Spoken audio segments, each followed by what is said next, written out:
Sir ಈಗ BJP ಅವರು ಹೇಳ್ತಾ ಇದ್ದಾರೆ ಆಪರೇಷನ್ ಸಿಂಧೂರ್ ಅವ್ರನ್ನ ಪ್ರಶ್ನೆ ಮಾಡೋರು ಪಾಕಿಸ್ತಾನಕ್ಕೆ ಹೋಗಿ ಅಲ್ಲಿ ಸಾಕ್ಷಿಗಳನ್ನ ನೋಡ್ಕೊಂಡ್ ಬರ್ಲಿ ಅನ್ನುವಂತ ಮಾತನ್ನ ಪದೇ ಪದೇ ಹೇಳ್ತಾ ಇದ್ದಾರೆ.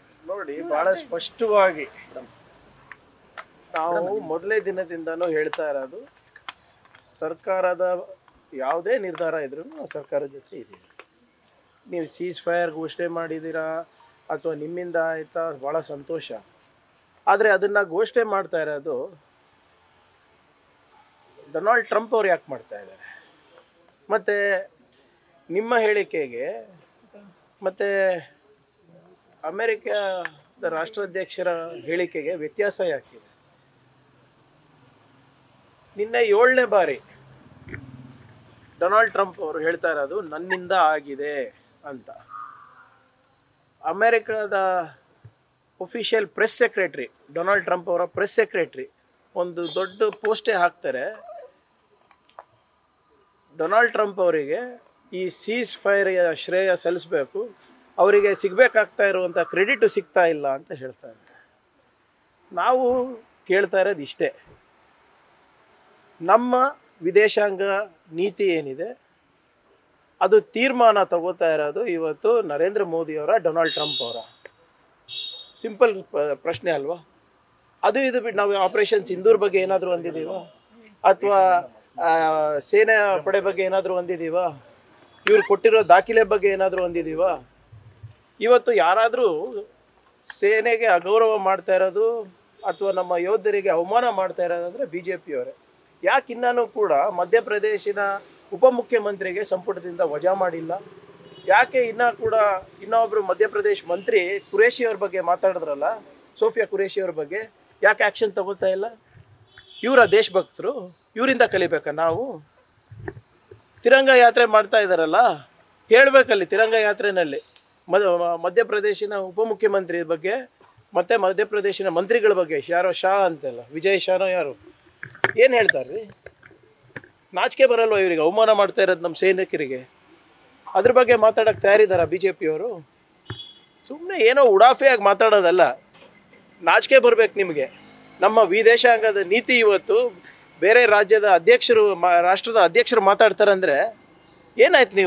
ನೀವೇನು ಬರೇ 100 ದೇಶ ಸುತ್ತಿದ್ರಲ್ಲ, 200 ಜನಕ್ಕೆ ಅಪ್ಕೊಂಡ್ರಲ್ಲ, ಏನಾಯಿತು? ನೇರವಾಗಿ ಹೇಳ್ತಾರೆ ಮೇಕ್ ಇನ್ ಇಂಡಿಯಾ ಮಾಡಬಾರ್ದು ಅಂತ, ಆ್ಯಪಲ್ ಮಾಡಬಾರ್ದು, ತೆರಿಗೆಯನ್ನು 0 ಮಾಡಿದ್ದೀರಾ ಅಂತ ಹೇಳ್ತಾರೆ, ಟ್ಯಾರಿಫ್ ಈಸ್ 0 ಅಂತ ಹೇಳ್ತಾರೆ ಡೊನಾಲ್ಡ್ ಟ್ರಂಪ್. ಯಾರಾದ್ರು ಉತ್ತರ ಕೊಟ್ಟಿದ್ದೀರಾ ಅದಕ್ಕೆ? $5 ಟ್ರಿಲಿಯನ್ ಎಕಾನಮಿ, $10 ಟ್ರಿಲಿಯನ್ ಎಕಾನಮಿ ಅಂತ ನೀವೆಲ್ಲ ಮಾತಾಡ್ತೀರಲ್ರಿ, ಎಲ್ಲಿದೆ ಇದಕ್ಕೆಲ್ಲ ಉತ್ತರ ಕೊಡಬೇಕಾಗಿರೋದು ಯಾರು? ಇದಕ್ಕೆ ಅಶೋಕ್ ಅವರು ಉತ್ತರ ಕೊಡ್ತಾರಾ? ರಾಘವೇಂದ್ರ ಅವರು ಉತ್ತರ ಕೊಡ್ತಾರಾ? ವಿಜೇಂದ್ರ ಅವರು ಕೊಡ್ತಾರಾ? ಇದಕ್ಕೆ ಉತ್ತರ ಕೊಡಬೇಕಾಗಿದ್ದು ಪ್ರಧಾನಮಂತ್ರಿ ಅವರು. ಎಲ್ಲಿದ್ದಾರೆ ಅವರು? ಈಗ ಸರ್ವಪಕ್ಷ ನಿಯೋಗನ ಕೂಡ ಮಾಡಿ ಅದರಲ್ಲಿ AICC ನಾಯಕರು ಕೊಟ್ಟಂತ ಯಾವ ಹೆಸರು ಕೂಡ ಇಲ್ಲ, ಶಿಕ್ಷಿತರು ನೋಡಿ ಇವರೇ, ಅದನ್ನು ಕೂಡ ನಾವು ಬೆಂಬಲಿಸ್ತೀವಿ ಅಂತಾನೆ ಹೇಳಿದೀವಲ್ಲ. ಫಸ್ಟ್ ನಮ್ಮ ಹತ್ರ ಮಾತಾಡಲಿ. ಆಲ್ ಪಾರ್ಟಿ ಮೀಟಿಂಗ್ಗಳ 2 ಸರಿ ಕರೆದ್ರು, ಯಾಕೆ ಅಟೆಂಡ್ ಆಗಿಲ್ಲ? ಪಾರ್ಲಿಮೆಂಟ್ ಯಾಕೆ ಸೇರಿಸ್ತಾ ಇಲ್ಲ? ನಿನ್ನೆ ಕೂಡ ಪಾಕಿಸ್ತಾನಿ ಪ್ರಧಾನಮಂತ್ರಿಯವರು ಘಂಟಾಘೋಷವಾಗಿ ಹೇಳಿದ್ದಾರೆ, ಏನೋ ಭಾರತ ದೇಶದ ಮುಖ್ಯಸ್ಥರು ಸೀಸ್ ಫೈರ್ ಕೇಳಿದ್ರು ಅಂತ. ಪಾರ್ಲಿಮೆಂಟ್ನಲ್ಲಿ ಘೋಷಣೆ ಮಾಡ್ತಾರೆ, ನಾವು ಜಯಬೇರಿ ಗಳಿಸಿದ್ದೀವಿ ಅಂತ, ನಾವು ಗೆದ್ದಿದ್ದೀವಿ ಅಂತ ಹೇಳ್ತಾರೆ. ಪಾರ್ಲಿಮೆಂಟ್ ಕರೆದು ಹೇಳ್ರಿ, ಯಾಕೆ ಹೆದರಿಕೆ ಅಷ್ಟೊಂದು ಇವರಿಗೆ? ನಾವು ಈಗಲೂ ಹೇಳ್ತಾ ಇದ್ದೀವಲ್ಲ, we strongly stand behind our government, we stand behind our forces. ರಾಜಕೀಯ ಮಾಡಬಾರ್ದು ಇದು ಈ ವಿಷಯಕ್ಕೆ ಅಂತ ಹೇಳ್ಬಿಟ್ಟು ಈ ತಿರಂಗ ಯಾತ್ರೆ ಇದು ಬೋರ್ಡ್ ನೋಡಿದ್ದೀರಾ? ಮೋದಿಯವರು ಆರ್ಮ್ಡ್ ಫೋರ್ಸಸ್ ಯೂನಿಫಾರ್ಮ್ನಲ್ಲಿದ್ದಾರೆ. ಯಾರ್ರೀ ಮಾಡ್ತಾ ಇರೋದು? ಹೋದ್ರಾ ಪಹಲ್ಗಾಮಿಗೆ ಹೋದ್ರಾ ಮೋದಿಯವರು? ಇನ್ನೂ ಹೋಗಿದ್ದಾರಾ? ನೋಡಿ, ಮೋದಿಯವರು ಎಲ್ಲೆಲ್ಲಿ ಅವರಿಗೆ ಕೆಟ್ಟ ಹೆಸರು ಬರ್ತದೆ ಅಲ್ಲಿ ಹೋಗೋದಿಲ್ಲ. ನೀವು 10 ವರ್ಷದ ಇತಿಹಾಸ ತೆಗೆದು ನೋಡಿ ಅವ್ರದ್ದು. ಮಣಿಪುರಿಗೆ ಹೋಗಿದ್ರೇನ್ರಿ? ಅಥವಾ ಸಂತಾಪನ ಹೇಳಿದ್ರ ಪಹಲ್ಗಾಮಲ್ಲಿ ಯಾರು ತೀರೋಗಿದ್ದಾರೆ? ಎಲ್ಲೆಲ್ಲಿ ಅವರಿಗೆ ಕಷ್ಟ ಅನಿಸ್ತದೆ, ಎಲ್ಲಿ ಅವರಿಗೆ ಇಕ್ಕಟ್ಟು ಸಿಗುತ್ತೆ, ಎಲ್ಲಿ ಅವರಿಗೆ ಇಮೇಜ್ ಡ್ಯಾಮೇಜ್ ಆಗುತ್ತೆ ಅಲ್ಲಿ ಹೋಗೋದಿಲ್ಲ. ಇಲ್ಲಿವರೆಗೂ ಸಂತಾಪನ ಹೇಳಿದಾರ ಅವರಿಗೆ? ಯಾರಿಗಾನ? ಎಲ್ಲ ಬಿಟ್ಟು ಮೊನ್ನೆ ಆದಂಪುರಿಗೆ ಹೋಗಿದ್ದಾರೆ. What prevented him from going to Rajasthan ಇರ್ಬೋದು, ಪಂಜಾಬ್ ಇರ್ಬೋದು, ಗಡಿಗೆ ಹತ್ತಿರುವಂಥ ರಾಜ್ಯಗಳಿಗೆ ಹೋಗ್ಬೋದಾಗಿತ್ತಲ್ಲ. ಬರೀ NDA ಚೀಫ್ ಮಿನಿಸ್ಟರ್ಗಳಿಗೆ ಮಾತ್ರ ಬ್ರೀಫಿಂಗ್ ಅಂತೆ. ಅದೇನು ಪಂಜಾಬ್ ಚೀಫ್ ಮಿನಿಸ್ಟರ್ ಯಾವ ಪಕ್ಷ? ಅಂದರೆ ಅವ್ರದ್ದು ಏನು ಜವಾಬ್ದಾರಿ ಇಲ್ವಾ? ಜಮ್ಮು ಕಾಶ್ಮೀರ್ ಯಾವ ಚೀಫ್ ಮಿನಿಸ್ಟರ್ ಯಾವ ಪಕ್ಷ? ಹಿಮಾಚಲ್ ಪ್ರದೇಶದ ಯಾವ ಪಕ್ಷ? ಅಂದರೆ ಇವರಿಗೆ ನ್ಯಾಷನಲ್ ಸೆಕ್ಯೂರಿಟಿ ಇಂಪಾರ್ಟೆಂಟ್ ಅಲ್ಲ, ಪೊಲಿಟಿಕ್ಸೇ ಇಂಪಾರ್ಟೆಂಟ್ ಅಂತ ಅರ್ಥ ಆಯ್ತಲ್ಲ. ಇದಕ್ಕೆಲ್ಲ ಉತ್ತರ ಕೊಡಿ ಸ್ವಾಮಿ. ನಾನು ಹೇಳ್ತಾ ಇದ್ದೀವಲ್ಲ, ಪಾರ್ಲಿಮೆಂಟ್ ಕರೀರಿ, ಒಂದು ಪ್ರೆಸ್ ಮೀಟನ್ನು ಮಾಡಿರಿ. ಓಪನ್ ಆಗಿ ಪ್ರೆಸ್ ಮೀಟ್ ಮಾಡೋಕ್ಕೂ ಇವರಿಗೆ ಸಾಮರ್ಥ್ಯ ಇಲ್ಲ. ಯಾಕಂದರೆ ನೀವೆಲ್ಲ ಕಷ್ಟದ ಪ್ರಶ್ನೆಗಳು ಕೇಳ್ತೀರಲ್ಲ, ಅದಕ್ಕೆ ಇವರು ಎಲ್ಲಿ ಅವರಿಗೆ ಇಮೇಜ್ ಡ್ಯಾಮೇಜ್ ಆಗುತ್ತೆ, ಎಲ್ಲಿ ಅವ್ರಿಗೆ ಕೆಟ್ಟ ಹೆಸರು ಬರುವ ಸಾಧ್ಯತೆ ಇರ್ತದೆ, ಅಲ್ಲಿ ಹೋಗೋದಿಲ್ಲ ಇವರು. ಯಾಕೆ ಮಣಿಪುರಿಗಿನ್ನ ಹೋಗಿಲ್ಲ ಹೇಳಿ? ಇಷ್ಟು ಒಂದೂವರೆ ವರ್ಷ ಆಯಿತು, ಹೋಗಿದ್ದಾರಾ? ಪ್ರೆಸಿಡೆಂಟ್ಸ್ ರೂಲ್ ಬಂದಿದೆ ಅಲ್ಲಿ ಇವತ್ತು.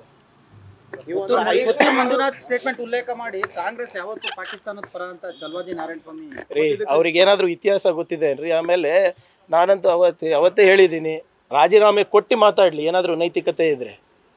ಸುಮ್ಮನೆ ಚಡ್ಡಿ ಹೊರ್ಕೊಂಡು RSS ಚಡ್ಡಿ ಹೊತ್ತ ತಕ್ಷಣ ನೀವೆಲ್ಲ ದೊಡ್ಡ ಲೀಡರ್ ಆಗೋದಿಲ್ಲ. ಅವತ್ತೇನೋ ಒಂದು ಚಾಲೆಂಜ್ ಹಾಕಿದ್ರಲ್ಲ ಸಿದ್ದರಾಮಯ್ಯ ಅವರಿಗೆ, ಖರ್ಗೆ ಸಾಹೇಬರಿಗೆ, ನಮಗೆ ಫಸ್ಟ್ ರಾಜೀನಾಮೆ ಕೊಟ್ಟು ಮಾತಾಡಲಿ, ಆಮೇಲೆ ಮುಂದಿಂದು. ದೇಶದೊಳಗೂ ಕೂಡ ಆಪರೇಷನ್ ಸಿಂಧೂರ ಆಗ್ಬೇಕಂತ ಚಲವಾದಿ ಹೇಳ್ತಾರೆ. No comments.